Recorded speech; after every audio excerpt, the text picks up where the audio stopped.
Dia Allah yang baik, Allah yang besar, dan Allah yang maha adil, maha penyayang, dan maha pengasih. Kami mengucap syukur oleh karena kami memiliki Allah seperti Engkau.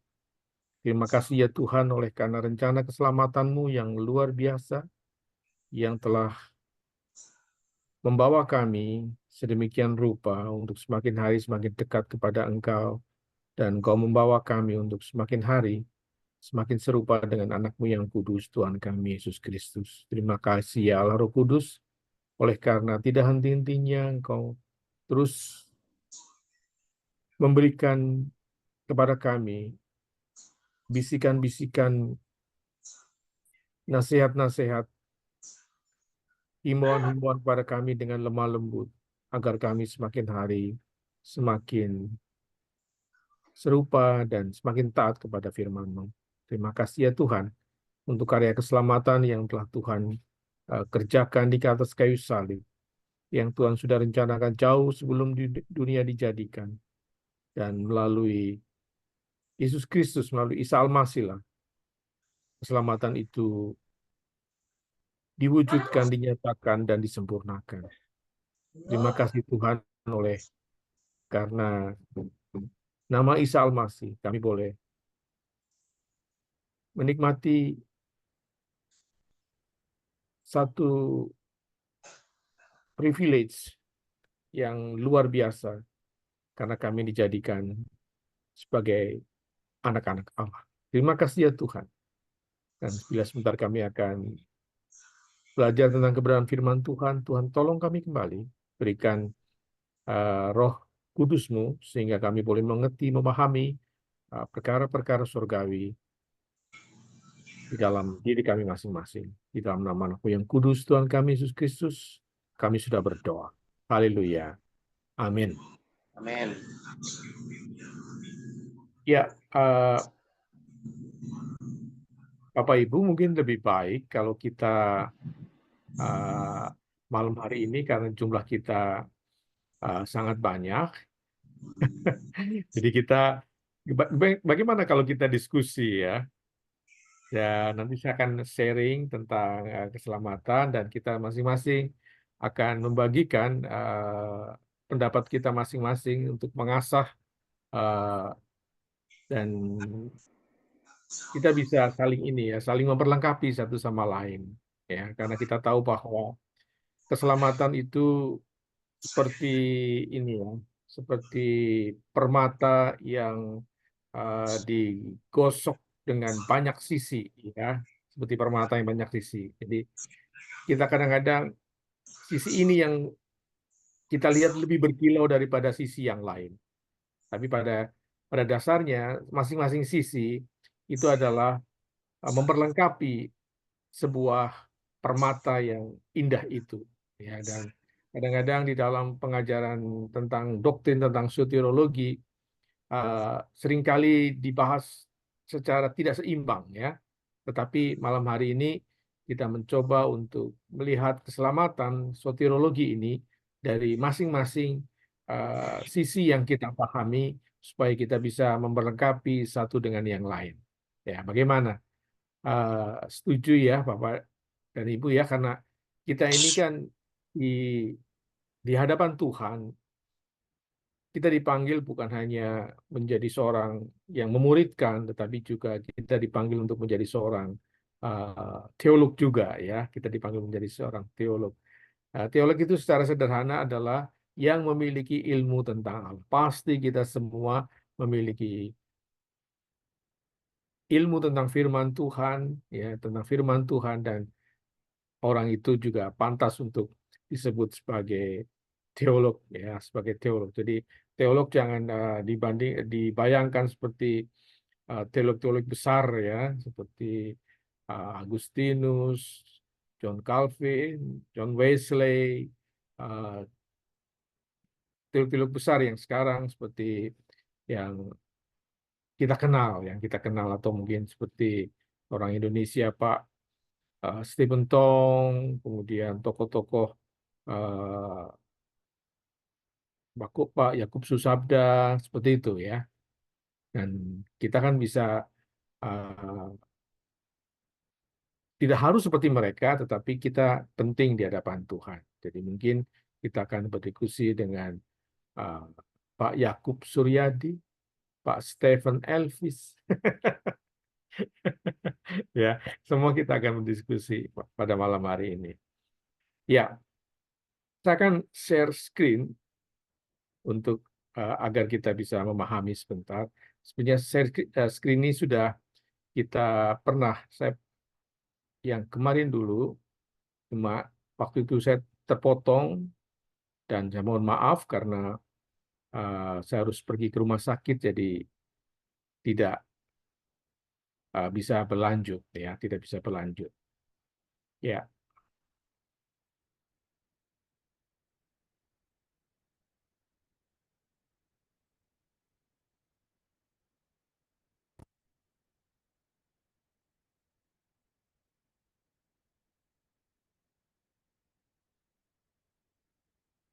ya apakah yang saya share bisa dilihat, Bapak dan Ibu? Jelas, Pak. Oke, ya.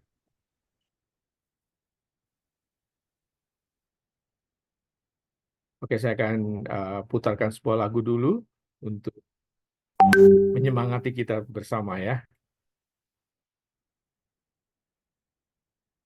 Saya tidak pandai seperti Pak Suryadi.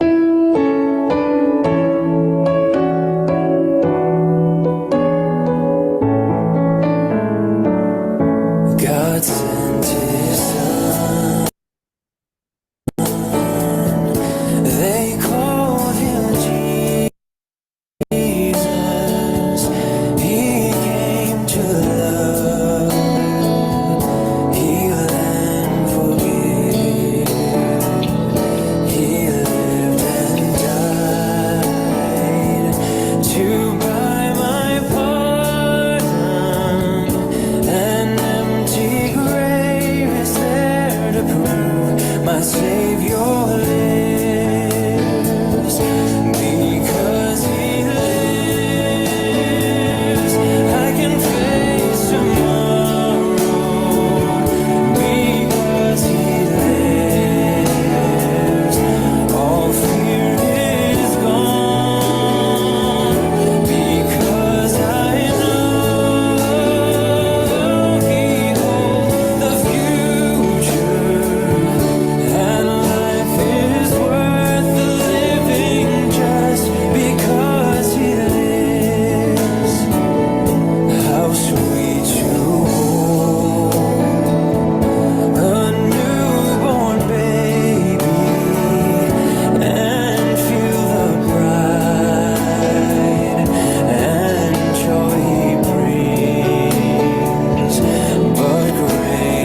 Ya, Bapak dan Ibu. Karena dia hidup, Yesus hidup, ya, dan kuburnya kosong, itu yang memampukan kita untuk menghadapi hari esok tanpa rasa takut, ya, tanpa rasa takut. Ini satu uh, penyataan sebuah lagu pujian, penyataan iman yang luar biasa dari penciptanya. Dan penciptanya pasti sangat mengetahui tentang bagaimana pergumulan-pergumulan hidupnya, ketakutan-ketakutan yang dia alami, ketidakpastian yang dia hadapi, karena dia tahu bahwa yang pasti yang dihadapi adalah ketidakpastian itu sendiri, ya. Jadi yang pasti yang dihadapi adalah ketidakpastian, dan dia mungkin sudah mengalami bagaimana berpegang kepada satu kebenaran, satu tiang yang satu dengan tiang yang lain, dan akhirnya dia tidak menemukan hal yang lain kecuali di dalam Kristus Yesus, ya, dalam Kristus Yesus. Dan pujian ini betul-betul mengungkapkan imannya kepada Yesus Kristus yang adalah yang telah mati dan naik ke sorga dan datang kembali untuk menjemput kita semua, ya. Seperti di dalam 1 Timotius 1 ayat 15 dikatakan bahwa perkataan ini benar dan patut diterima sepenuhnya. Kristus Yesus datang ke dunia untuk menyelamatkan orang berdosa. Dan di antara mereka, akulah yang paling berdosa. Jadi ada kata menyelamatkan dan orang berdosa. Ya, orang berdosa ini. Ini menjadi satu masa pergumulan-pergumulan sepanjang masa. Ya. Ketika kebenaran ini, jadi ini adalah satu statement tentang hal yang benar. Jadi Yesus datang ke dunia ini adalah dalam bentuk inkarnasi. Inkarnasi Yesus menjadi manusia datang ke dunia. Kristus Yesus itu berinkarnasi. Tujuannya hanya satu, yaitu menyelamatkan orang berdosa. Memang banyak sekali bias-bias di dalam iman orang-orang Kristen sekarang ini. Mereka menganggap Kristus itu adalah sebagai pembebas, pembebas secara ekonomi, pembebas secara sosial, pembebas dari keterpurukan, pembebas dari kebodohan. Tetapi yang menjadi hal yang utama, mengapa Yesus datang ke dalam dunia ini, mengapa Yesus berinkarnasi ke dalam dunia ini, adalah untuk menyelamatkan orang berdosa. Ya. Ini adalah hal yang utama. Yang lain-lainnya bersifatnya adalah secondary. Tapi yang utama adalah menyelamatkan orang berdosa untuk dijadikan menjadi kawanan domba Allah, dan mereka dipindahkan dari kegelapan menuju terang, dan mereka dibayar lunas dari perbudakan dosa, dan misi itulah yang dikerjakan oleh Kristus Yesus. Jadi kalau kita melihat di dalam karya Kristus ini, hal yang benar ini, dan yang patut diterima sepenuhnya, satu fakta ini, dan inilah yang menjadi message atau berita yang harus kita sampaikan ke dalam dunia ini. Ya, dunia perlu tahu bahwa tujuan Yesus Kristus datang ini yang utama adalah menyelamatkan orang berdosa. Ketika orang yang berdosa sudah diselamatkan, dia tidak takut lagi akan hari esok, dia tidak lagi khawatir, dia tidak lagi mengalami kesusahan-kesusahan yang tidak sepantasnya dia harus alami, tapi dia mengalami sukacita oleh karena dia menerima kasih karunia yang datang dari Allah, dia menerima kebahagiaan yang datang dari Allah ketika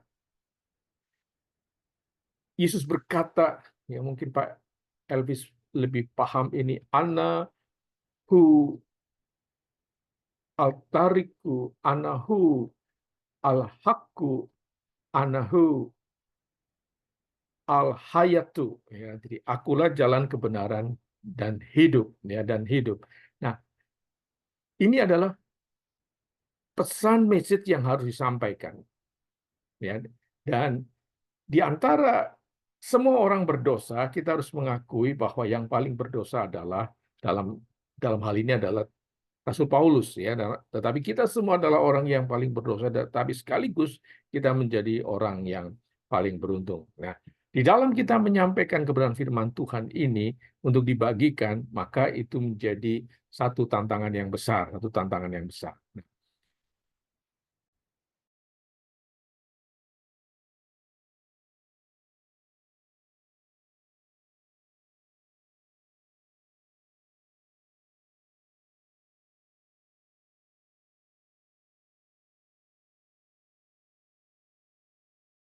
Pak Eko terkunci.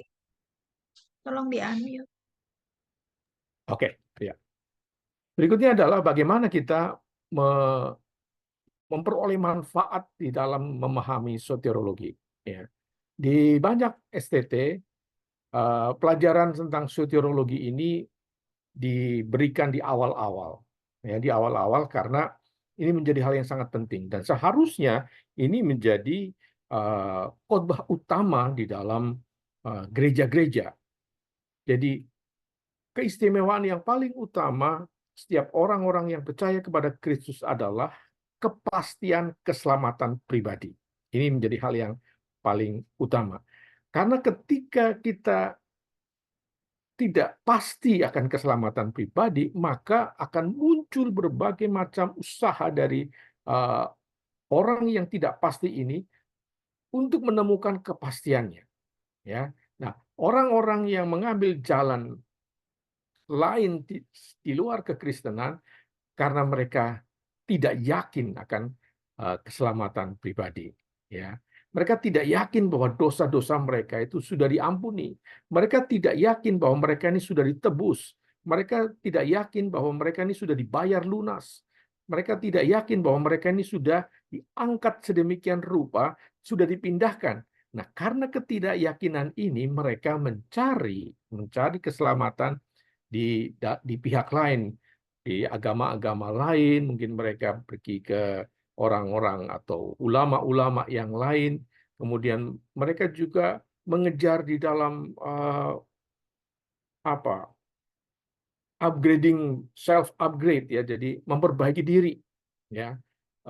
Bapak Ibu di beberapa waktu yang lalu mungkin pernah ada aliran New Age ya, New Age movement yang mencoba untuk mengupgrade diri mereka dengan kekuatan mereka sendiri, ya. Kemudian mereka mengembangkan neuro psikis language, ya. Artinya mereka cirinya adalah selalu mengatakan kalau kamu yakin bisa, pasti kamu bisa. Jadi fokusnya adalah kepada diri sendiri. Bagaimana diri sendiri ini menjadi Tuhan atas diri sendiri. Jadi diri sendirilah yang menjadi Tuhannya. Karena kalau kamu yakin bisa, maka kamu akan bisa melakukannya. Dan itu adalah kata-kata yang selalu didengungkan oleh iblis untuk menggoda manusia yang tidak pasti mengalami keselamatan pribadi. Dan kita melihat begitu banyak orang-orang Kristen, orang-orang yang mengaku atau yang beragama Kristen belum yakin akan kepastian keselamatannya.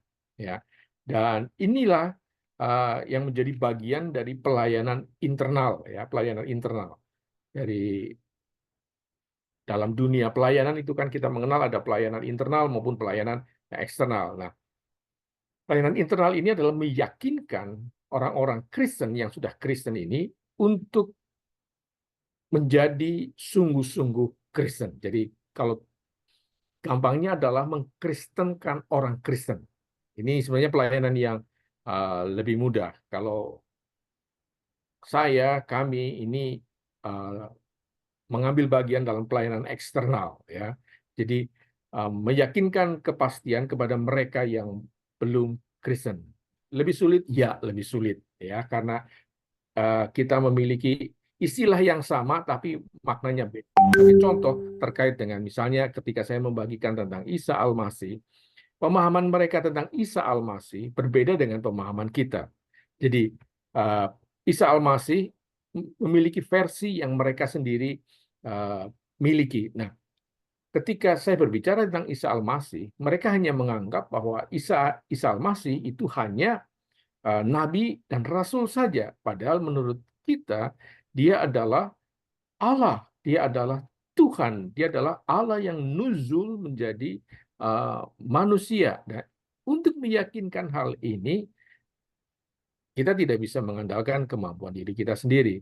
Harus ada kerjasama dengan Roh Kudus untuk meyakinkan kepada mereka yang belum mengenal Isa sebagai God untuk menikmati kepastian keselamatan ini. Jadi masing-masing kita memiliki satu bidang pengalaman pelayanan sendiri-sendiri.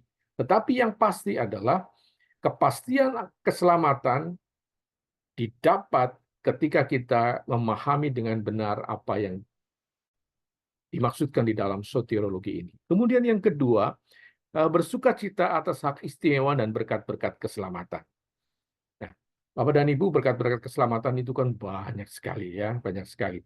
Ketika kita percaya kepada Yesus sebagai Tuhan dan Juru Selamat kita, maka di dalam Galatia sudah jelas bahwa kita ini mewarisi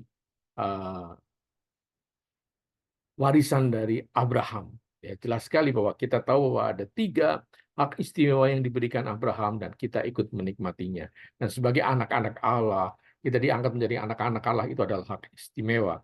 Kita bukan lagi di luar, tapi kita ada di dalam.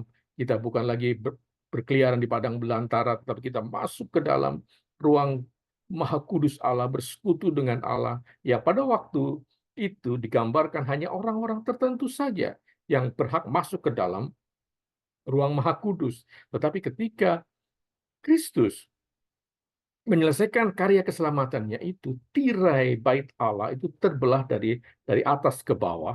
Itu menunjukkan bahwa kita tidak lagi memerlukan bait Allah secara physically, ya, secara fisik. Karena persekutuan kita dengan Allah sudah masuk ke dalam tahap ruang Maha Kudus. Jadi kita masuk ke dalam hak istimewa yang diimpikan oleh seluruh bangsa Israel zaman dulu, ya, termasuk yang sekarang juga, bahwa mereka boleh masuk ke dalam ruang Maha Kudus. Tapi puji Tuhan, oleh karena pengorbanan Kristus itulah kita boleh menikmati hak istimewa ini dan berkat-berkat keselamatan kita. Seperti contoh Ibrani pasal 13 ayat 5, ya. Aku sekali-sekali tidak akan meninggalkan engkau. Aku sekali-sekali tidak akan membiarkan engkau. Bukankah itu satu berkat yang istimewa untuk kita? Atau Matius pasal yang ke-6, ya, ketika Yesus mengatakan jangan khawatir, ya, jangan khawatir akan hal apapun juga, apa yang kau makan, apa yang kau minum, apa yang kau pakai, jangan khawatir. Bukankah itu hal istimewa? Dunia di sana mereka khawatir tentang hal-hal itu. Mereka khawatir apa yang mereka makan, mereka khawatir apa yang mereka pakai, apakah ini cukup menghangatkan tubuhnya, apakah ini sibuk dengan, apakah ini sesuai dengan syari atau tidak, ya. Mereka itu sibuk dengan hal itu. Nah, kita ini dipanggil Tuhan untuk melebihi tentang hal itu.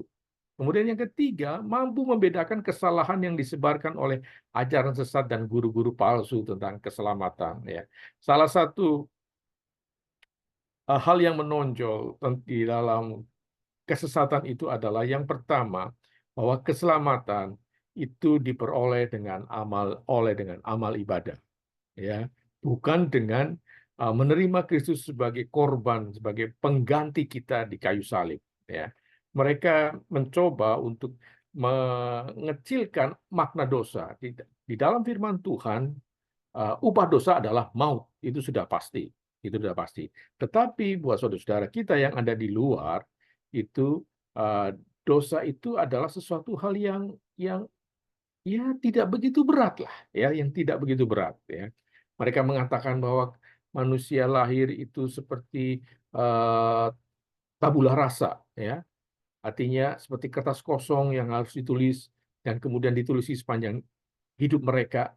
Kemudian mereka juga menganggap bahwa dosa itu bisa bisa dibersihkan hanya karena mereka melakukan hal-hal yang sederhana, ya, seperti mereka berdoa, mereka pergi ke satu tempat, mereka berpuasa, itu mereka lakukan dengan harapan mereka bisa diselamatkan.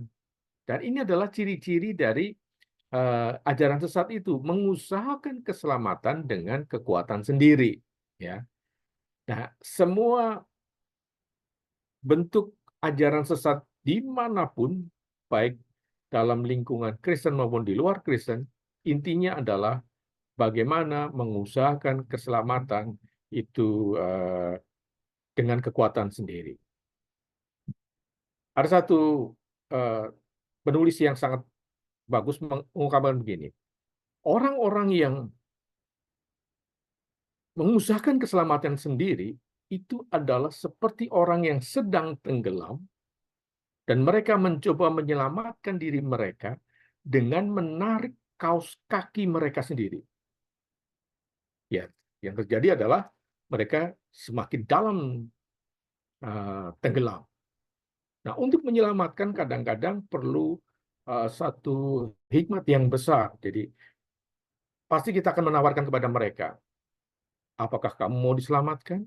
Apakah kamu mau diangkat dari masalahmu sekarang yang sedang menuju kematian? Ada banyak dari mereka yang menolak. Pastilah ya, karena mereka merasa bahwa merekalah yang mampu menolong diri mereka sendiri. Ya. Nah, seringkali Tuhan memaksa orang-orang itu untuk bertobat ya, untuk bertobat. Seperti Rasul Paulus akhirnya berjumpa dengan Tuhan dan dia ditempelak oleh Tuhan di jalan lurus menuju Damaskus ya, menuju jalan menuju Damaskus. Karena apa? Kalau orang itu belum menyerah, maka akan sangat sulit untuk diselamatkan. Jadi seringkali Tuhan membuat orang-orang atau kita dalam lingkup tertentu membuat kita tidak berdaya dan akhirnya kita minta pertolongan yang datang dari Tuhan. Dan itu cara Tuhan seringkali untuk menyelamatkan manusia. Kemudian yang keempat, manfaat di dalam memahami soteriologi adalah memuliakan dan meninggikan Kristus Yesus yang adalah pemrakarsa dan penyempurna keselamatan kita. Kisah Para Rasul 4 ayat 16 mengatakan bahwa di bawah kolong langit ini tidak ada satu nama yang olehnya kita memperoleh keselamatan. Artinya, tidak ada keselamatan lain selain Kristus Yesus. Itu adalah benar dan patut diterima. Itu adalah benar dan patut diterima. Seperti 1 Timotius 5 tadi dikatakan bahwa ini adalah perkataan yang benar, bahwa hanya Kristus Yesuslah yang mampu menyelamatkan manusia berdosa untuk masuk ke dalam keselamatan yang diberikan Allah. Karena dia adalah, seperti yang dia katakan tentang dirinya sendiri di dalam Injil Yohanes, bahwa, saya ulangi lagi tentang, Anahu altariku, anahu al-haqqu, anahu al-hayatu. Ya, al-hayatu. Ya, Pak Elvis mungkin lebih canggih seperti itu ya. Nah, ini adalah keistimewaan-keistimewaan yang Tuhan berikan kepada kita. Berikutnya adalah lingkup soteriologi. Kalau kita melihat tadi saya mengatakan bahwa keselamatan itu seperti diamond, seperti permata, batu permata yang digosok dengan berbagai macam sisi ya. Dan paling tidak menurut catatan saya ada 8 sisi ya, 8 sisi. Yang pertama adalah karena kebutuhan akan keselamatan. Jadi teman saya seorang ahli penjual asuransi, saya tanya bagaimana cara menawarkan asuransi itu. Saya lihat orang itu hanya 2 hal, Pak. Ya, yang belum punya asuransi atau yang ingin ganti. Ya, ingin mengganti asuransi.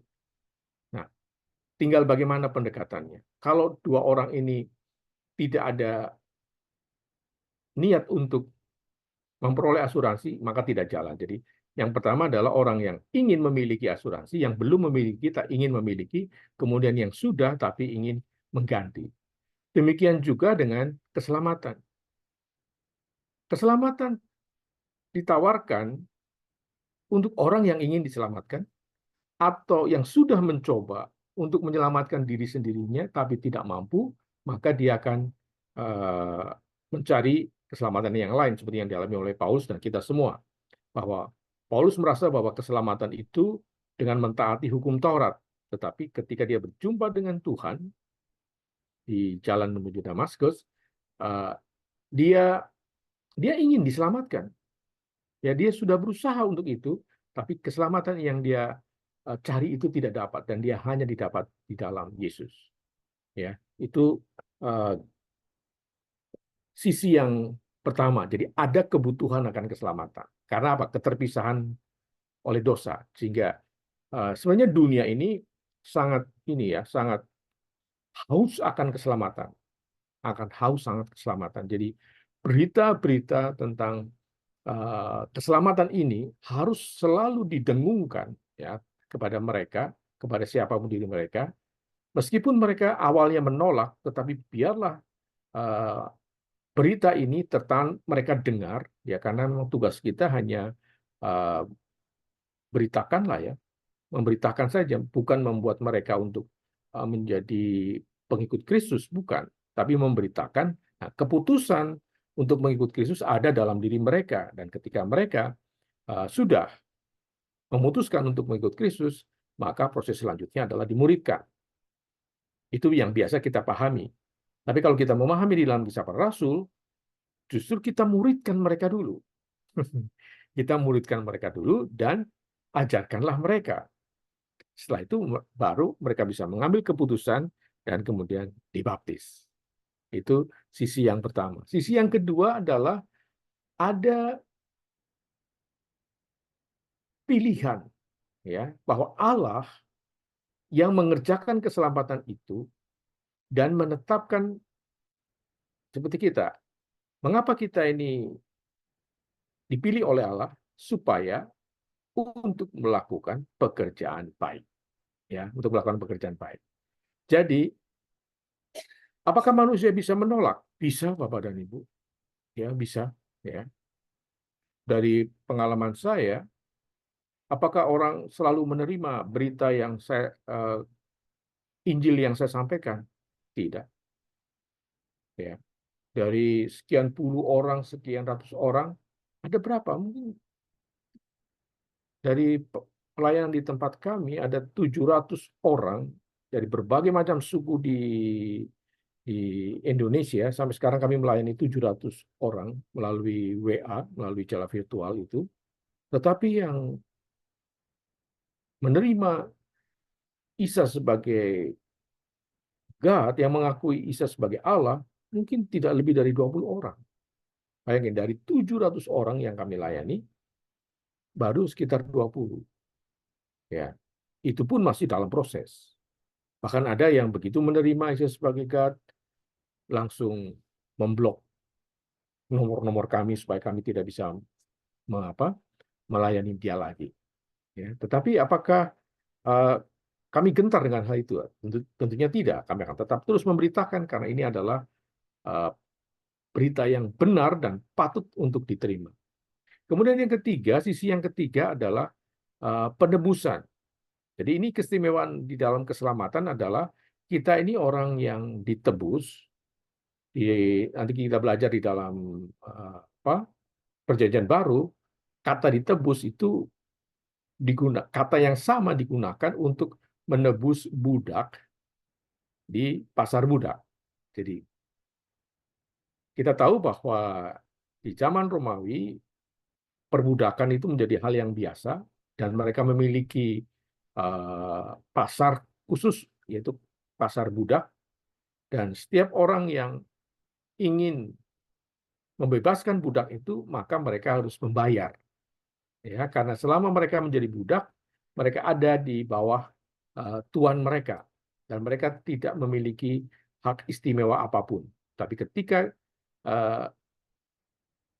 orang itu, budak itu ditebus, dibayar lunas, maka dia akan berpindah menjadi pemilik, berpindah kepemilikan.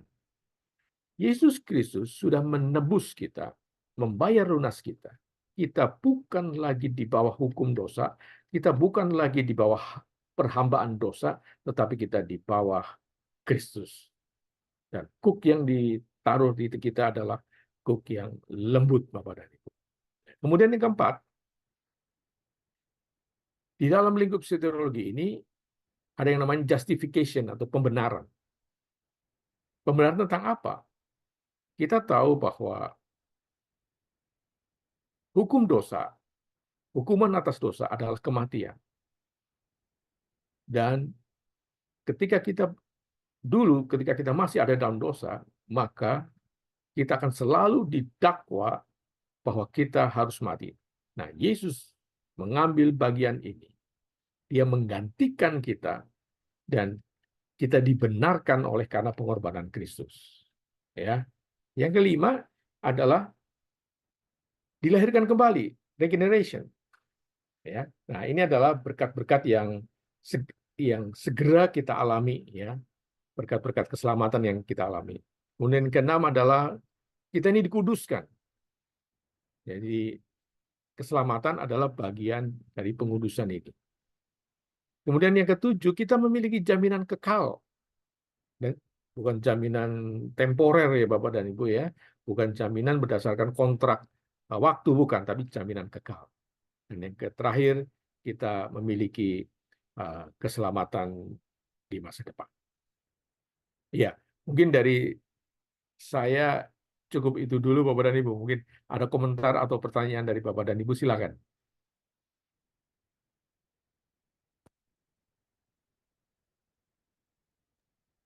Silakan mungkin Pak Elvis. Iya, Pak Pendeta Eko, saya Bu Tina. Maaf, silakan. lagi batuk pilek berat.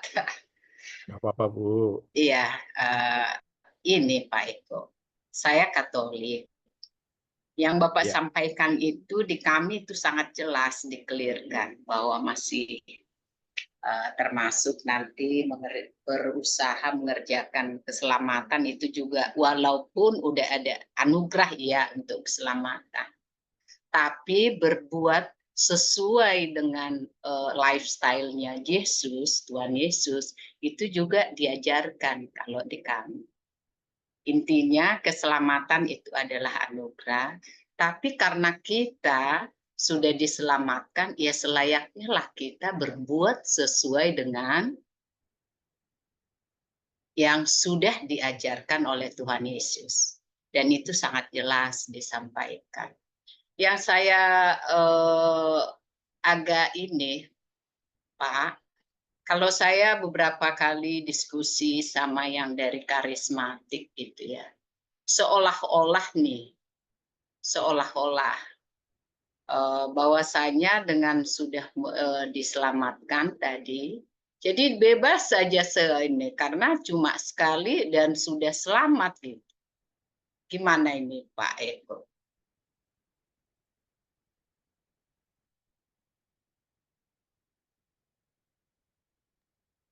Silakan mungkin Pak Elvis bisa menanggapi terlebih dahulu.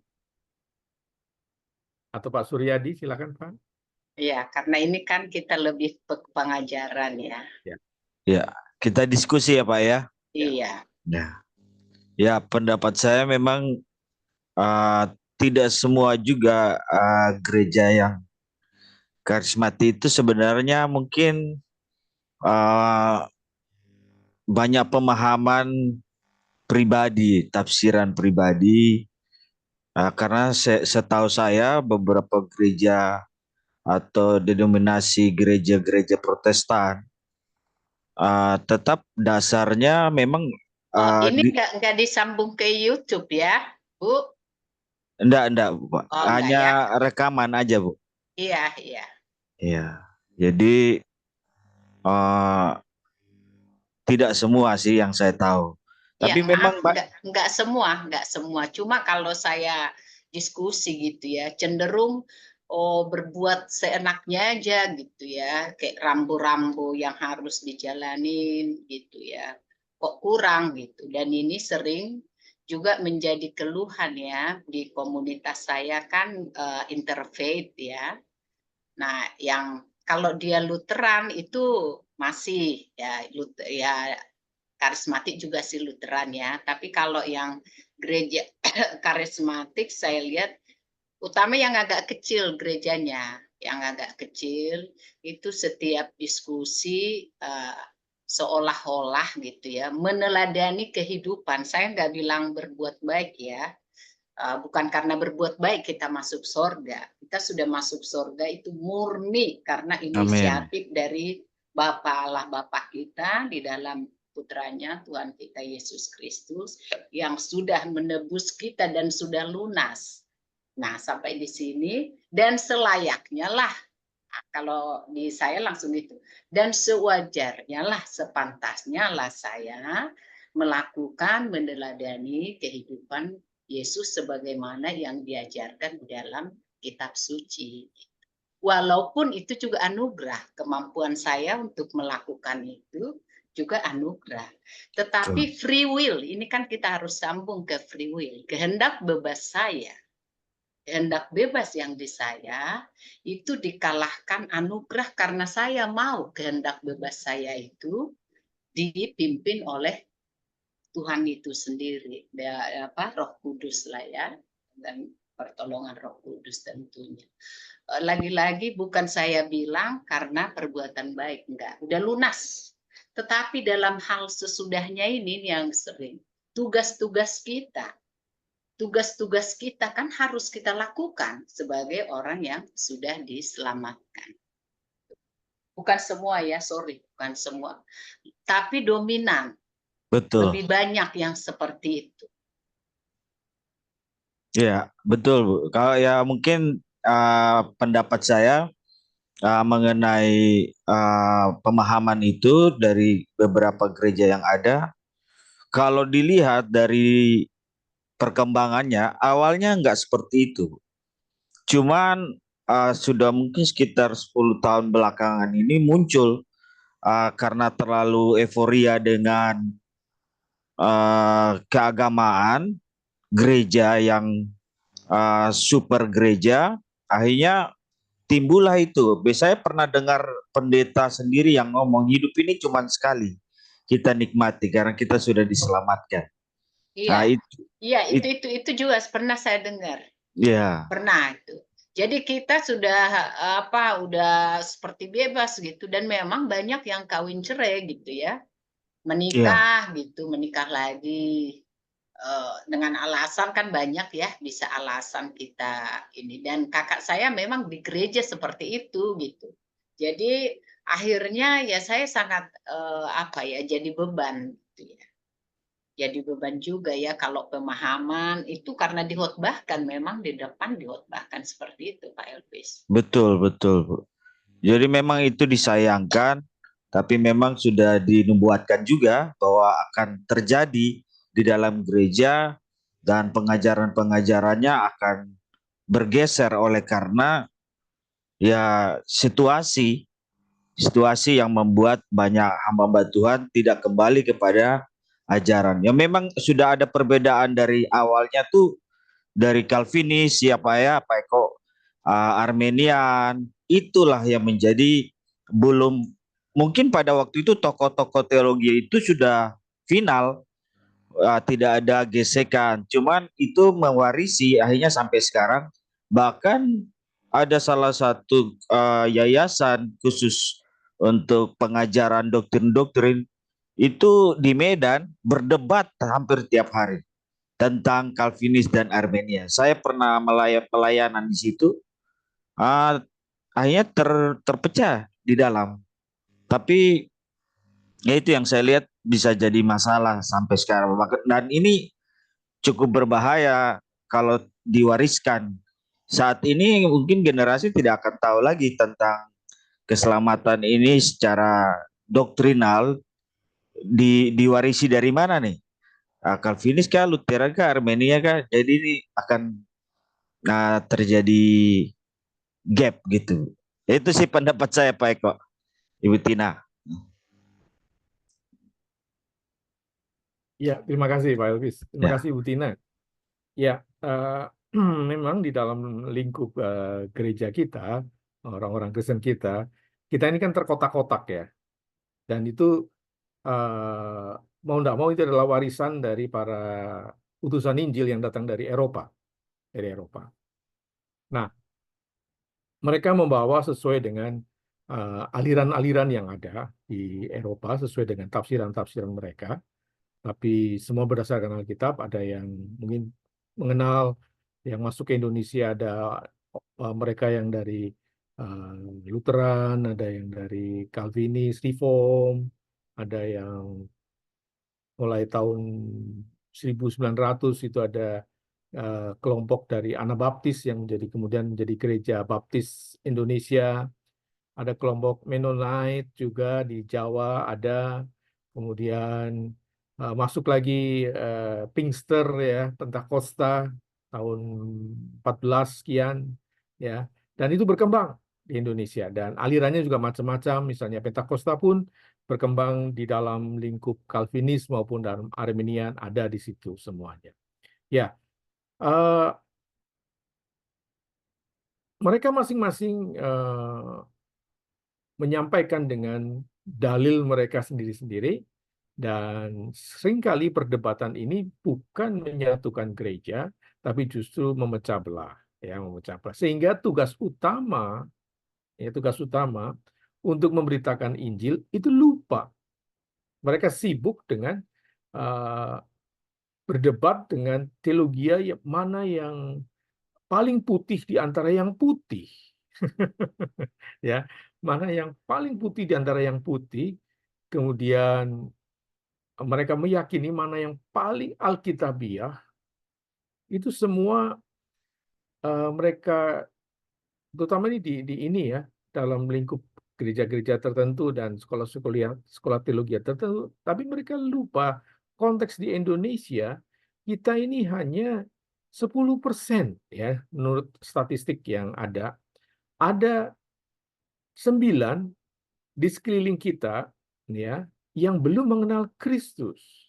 Ya, seharusnya gereja-gereja bukan berdebat ya dengan aliran teologi yang ada ya, tetapi lebih fokus untuk memberitakan Injil. Memang benar kita harus mempertahankan ajaran yang sehat dan benar ini ya, tetapi jangan lupa kita ini juga memiliki tanggung jawab untuk memberitakan Injil.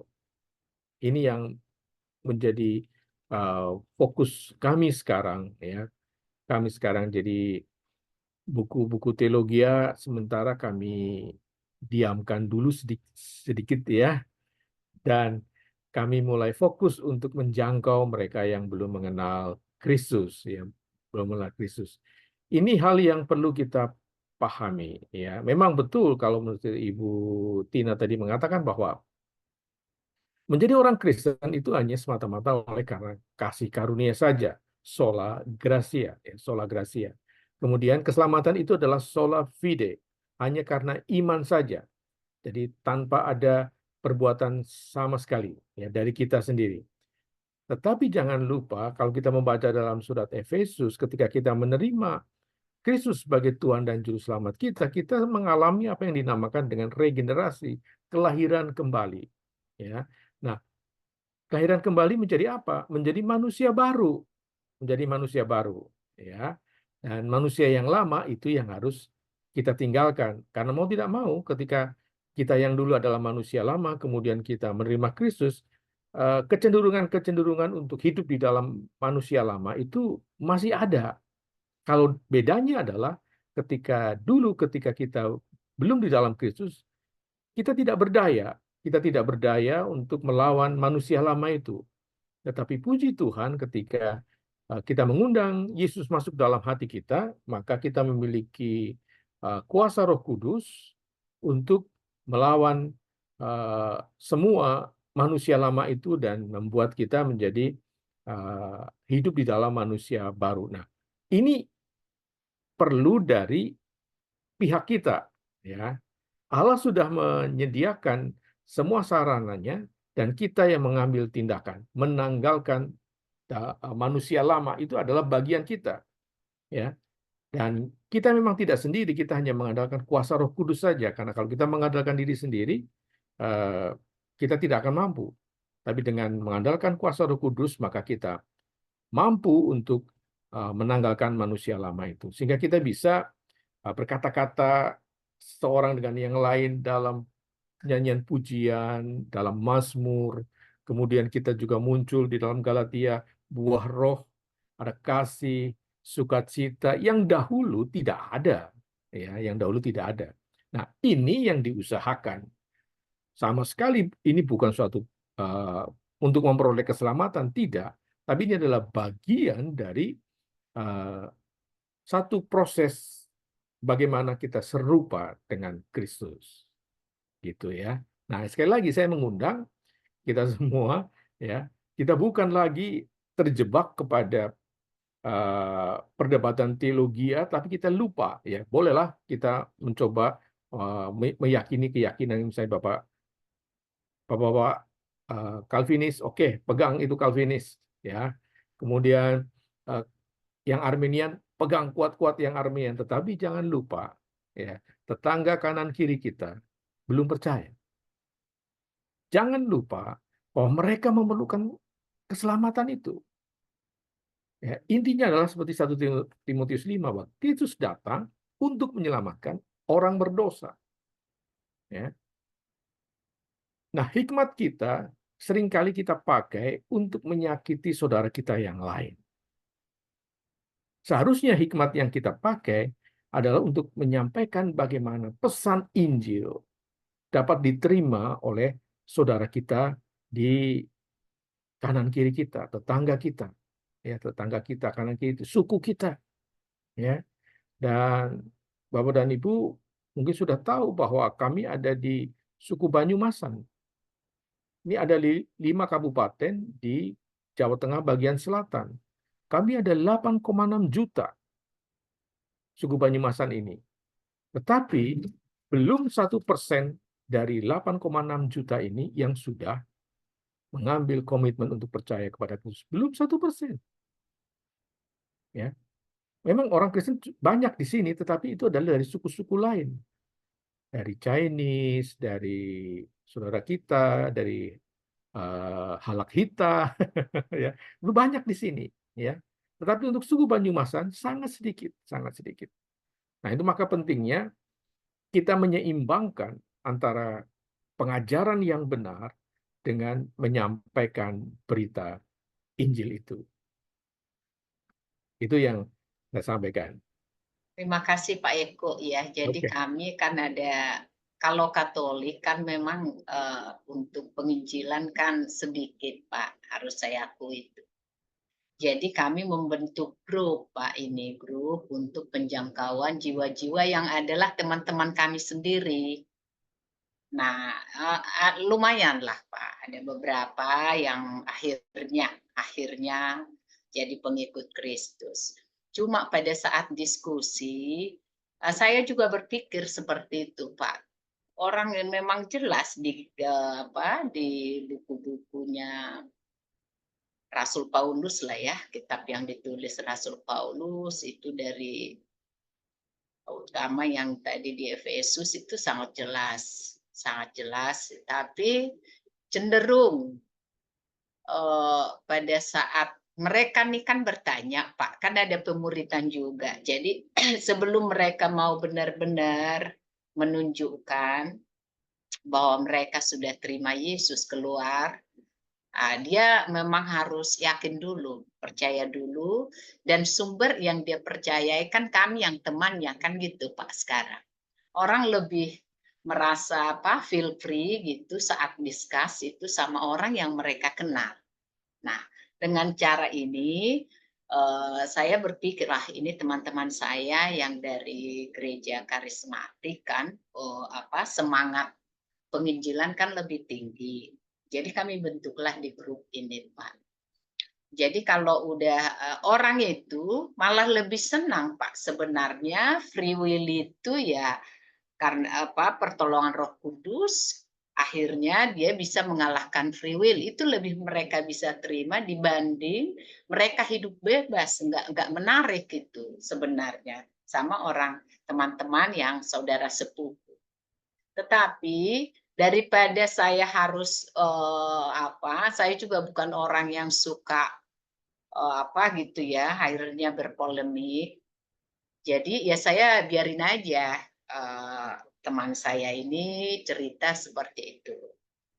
Nah, pada saat saya masuk memang ke gereja mereka, ya saya dengar memang seperti itu. Udah sesudah itu, Pak, saya hanya berpikir, gimana biar tetap nih grup juga jalan, tapi teman saya ya memang udah itu penerimaannya, yang penting percaya kepada Yesus gitu.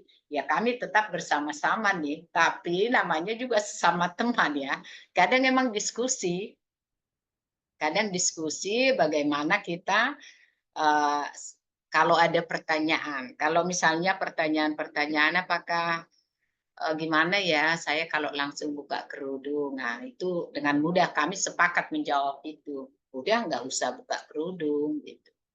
Bagaimana ya saya ini dengan suami belum saya infokan. Ya aja nggak usah terus diinfokan sampai kamu memang sudah sungguh-sungguh.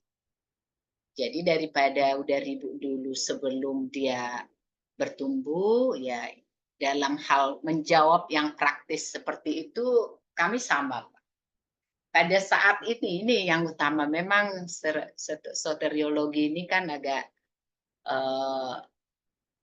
ada masing-masing ya, tapi dari yang saya pelajari sih harusnya tadi Pak, kita lebih fokus sehingga kita boleh meninggalkan dulu perbedaan-perbedaan paham teologis tentang keselamatan. Makasih Pak.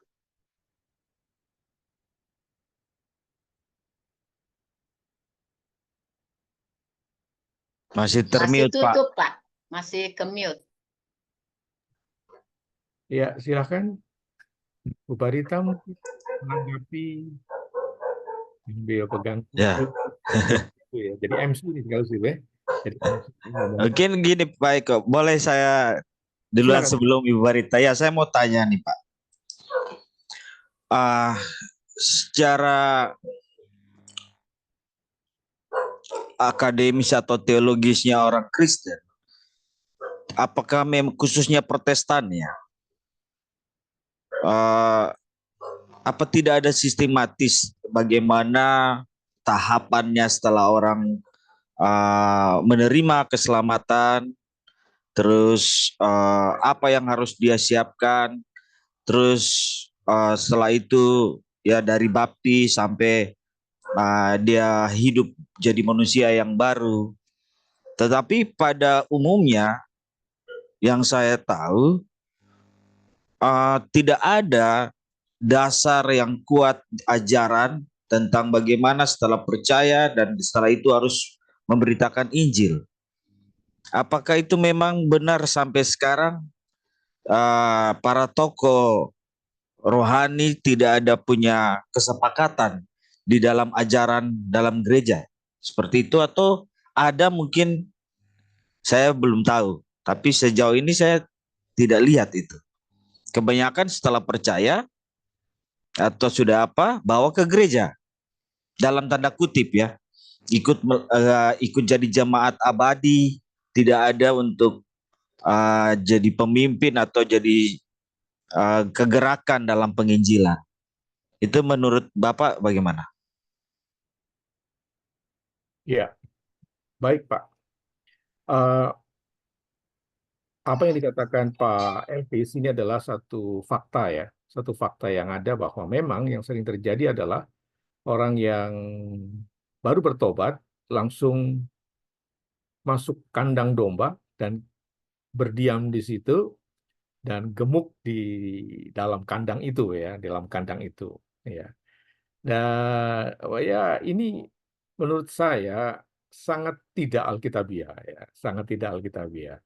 Karena kalau kita belajar tentang firman Tuhan, ya, tentang firman Tuhan, tentang karunia-karunia yang Tuhan berikan dan tugas-tugas yang Tuhan berikan kepada anak-anak Tuhan, jadi siapapun mereka yang sudah bertobat, yang pertama adalah memang harus diajarkan, kalau kita mengacu kepada Matius pasal 28, jadi mengajarkan tentang siapa itu Yesus dan apa yang dikerjakan Yesus.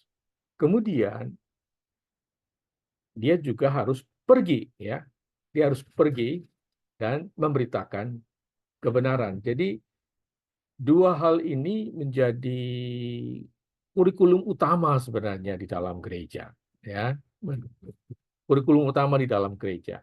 Ketika gereja hanya fokus kepada dirinya sendiri, kepada kebesarannya sendiri, kepada kehebatannya sendiri, maka sebenarnya gereja itu sedang berada di dalam kegagalan untuk bertahan, ya, kegagalan sebagai sebuah gereja.